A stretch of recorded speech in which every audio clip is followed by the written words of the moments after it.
আজকের বিষয় বিছানায় ঘুমের ঘোরে মূত্রদান করা।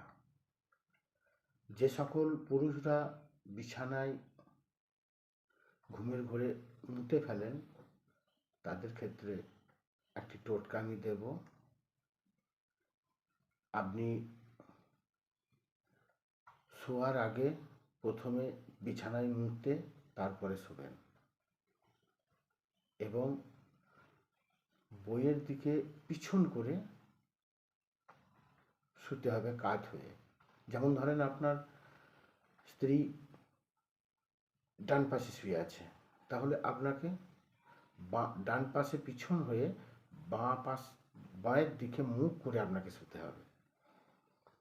এরকম 3 দিন করেন, দেখবেন আপনার বউ আপনাকে বাথরুমে শোয়ার ব্যবস্থা করে দেবে, আপনার বিছানায় ঘুমের ঘোরে মূত্রদান করা বন্ধ হয়ে যাবে।